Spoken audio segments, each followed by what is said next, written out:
আমার দিকে তাকান, আজ দুনিয়ার মধ্যে কত দল কত পার্টি আছে না নাই?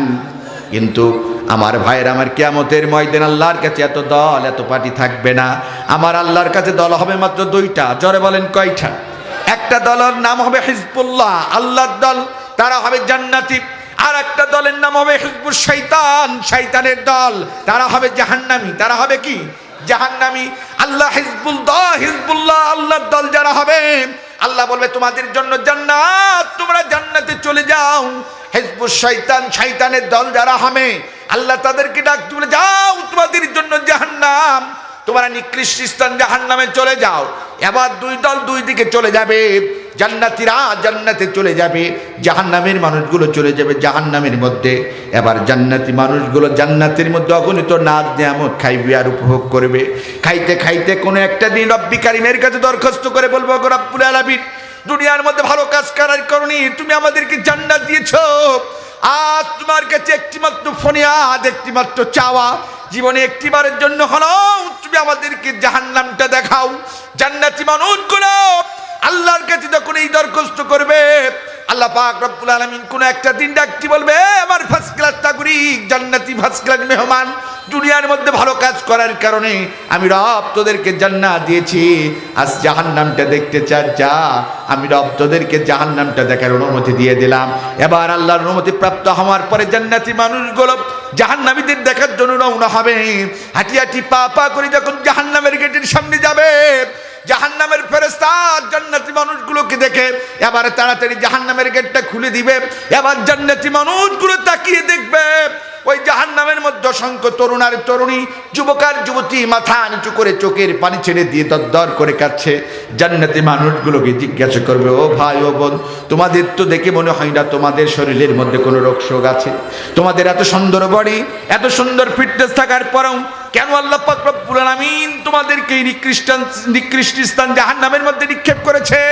আমরা জানতে চাই। জান্নাতি মানুষগুলো জাহান্নামীদের এই প্রশ্ন করার সাথে সাথে সেদিন জাহান্নামের মানুষগুলো কাঁদবে আর ডাকতে বলবে, ও জান্নাতি ভাইরা শোনো শোনো, যেই প্রথম অপরাধ করার কারণে আল্লাহ আমাদেরকে জাহান্নামে দিয়েছে, সেই জীবনের প্রথম নাম্বার অপরাধটা ছিল ক্বালু লাম নাকু মিনাল মুসাল্লিন, আমরা দুনিয়ার মধ্যে সর্বপ্রথম মুসল্লি ছিলাম না, নামাজে ছিলাম না। এই নামাজ না পড়ার কারণে আল্লাহ আমাদেরকে জাহান্নামের মধ্যে নিক্ষেপ করেছে। তাহলে জাহান্নামে যাওয়ার বান্দার প্রথম অপরাধ হবে কি? একটু কথা বলেন। নামাজ না পড়া। সেই নামাজ আমাদের পড়া লাগবে কি লাগবে না? বলে লাগবে কি লাগবে না? আমরা সেই নামাজ পড়বো কয় ওয়াক্ত, কিন্তু পড়ি কয় ওয়াক্ত?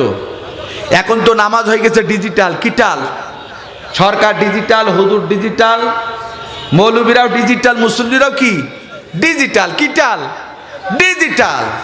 আপনাদের এলাকায় আছে কিনা জানেন? আমাদের চুয়াডাঙ্গায় আছে, সপ্তাহে একদিন ডিজিটাল নামাজে শুকুর আলী, আল্লাহু আকবার। কি আলী?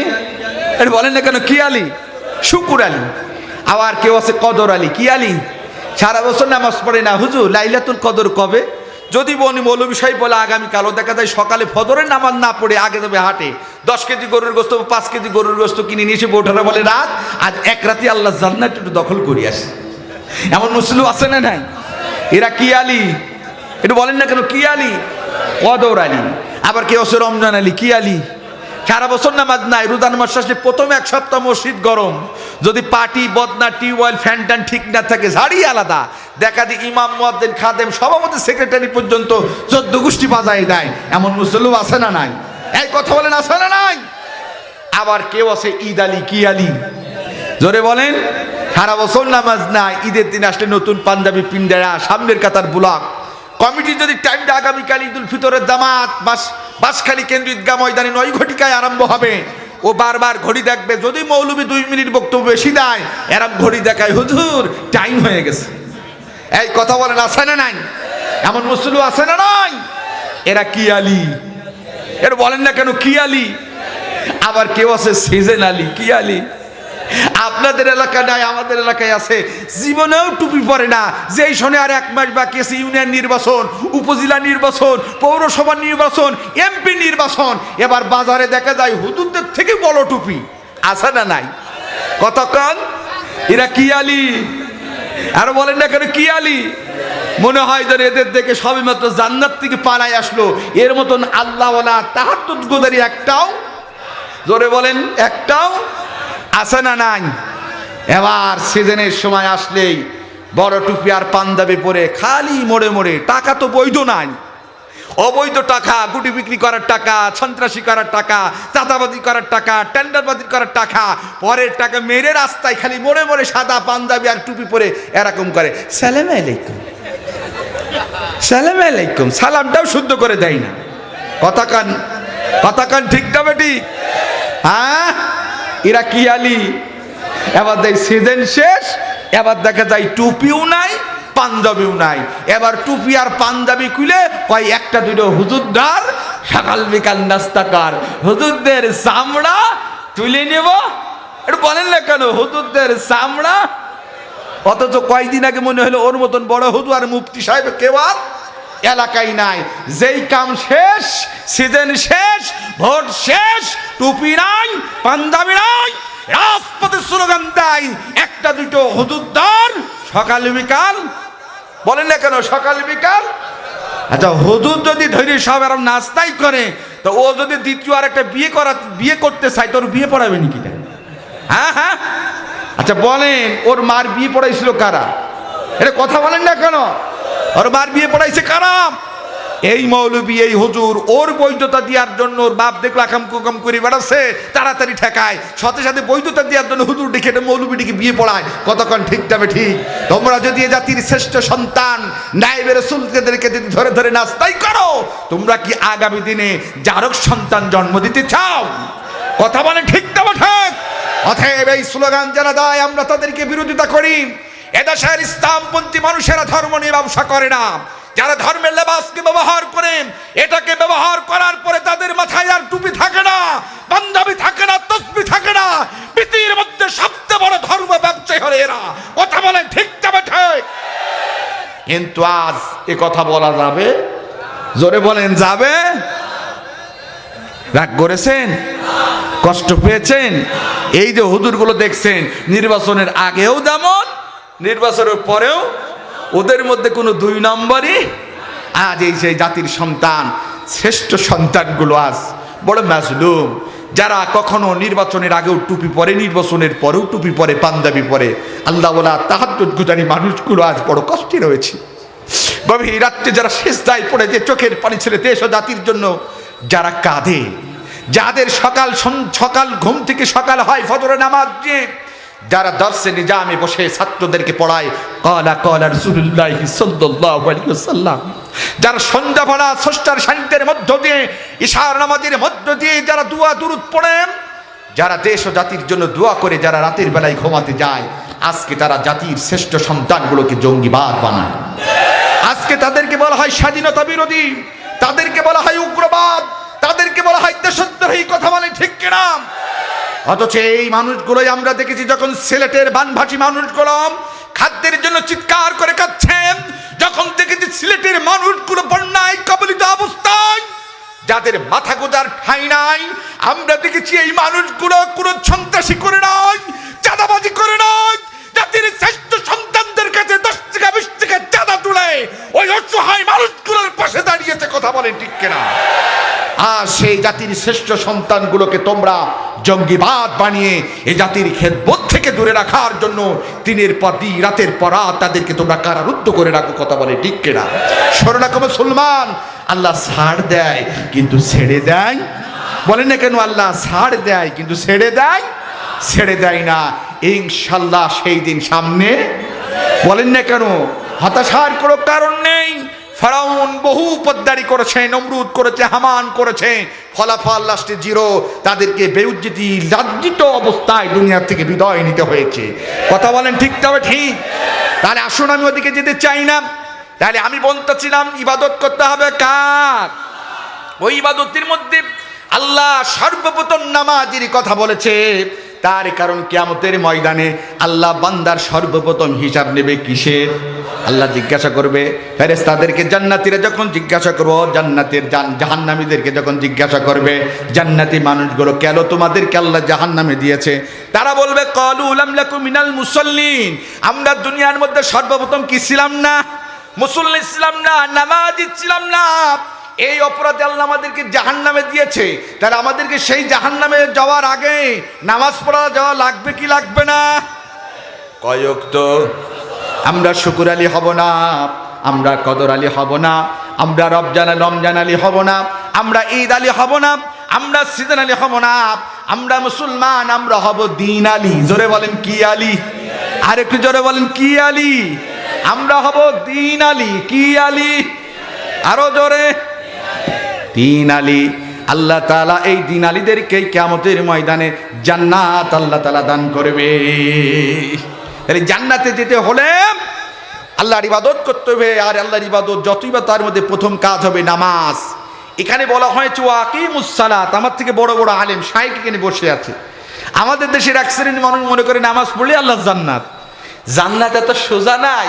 এ মামু বাড়ির ডাল নাই, মামির কাছে কি বলো, মামি খুব ঠান্ডা পড়ছে, আমি কালার ডাল খাবো না, একটু মুসুরির ডাল খাবো। আল্লাহর জান্নাত অত সোজা নাই। অমিয়া মসজিদের ওই কোণে বসে জিকি যত ঝাড়ো কষে, মসজিদের ওই কোণে বসে জিকি যত ঝাড়ো কষে, এভাবে যাই না পাওয়া আল্লাহকে। কি হবে বেঁচে থেকে অজাতা বিদ্যা শিখে, যদি না গড়তে পারি শোষণবিহীন সমাজটাকে? কি হবে বেঁচে থেকে? কি হবে আলেম হয়ে এই সমাজে, যদি এই খোদার কোরআন নর্দমাতে থাকে পড়ে? ঠিক না? কি হবে আলেম হয়ে এই সমাজে, যদি ওই খোদার কোরআন নর্দমাতে থাকে পড়ে? এর সে মরাই ভালো, দেশ ছেড়ে যাওয়াই ভালো। এর সে মরাই ভালো, দেশ ছেড়ে যাওয়াই ভালো। এভাবে যাই না পাওয়া আল্লাহকে। কি হবে বেঁচে থেকে অজাতা বিদ্যা শিখে, যদি না গড়তে পারি শোষণবিহীন সমাজটাকে? কি হবে বেঁচে থেকে? কি হবে বেঁচে থেকে? কথা বলে ঠিক কিনা?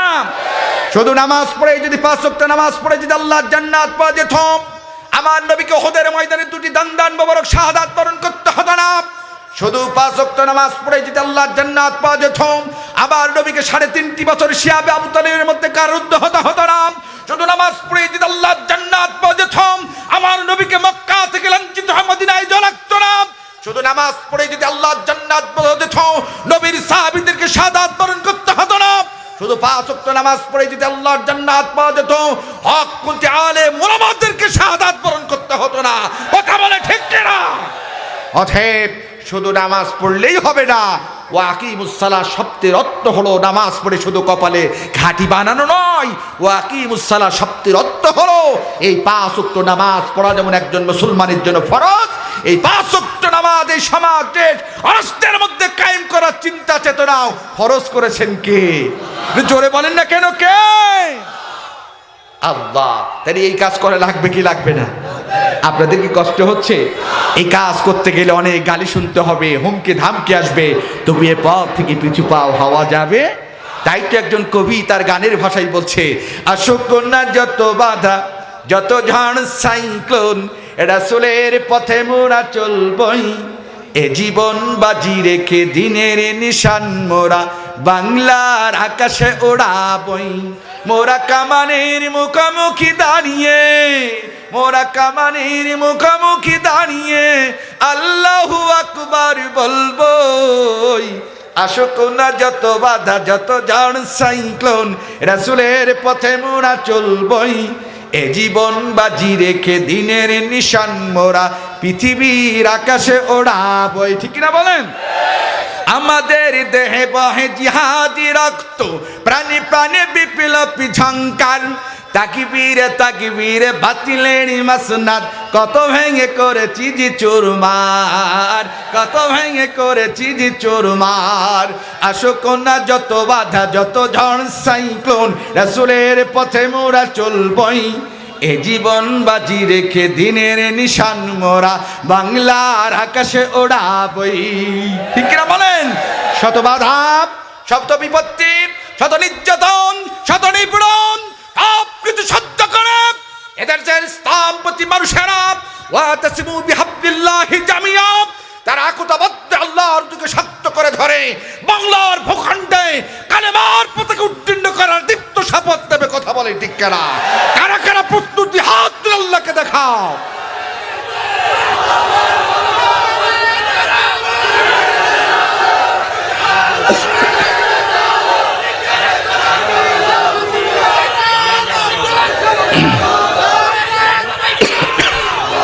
আমার ভাইয়েরা,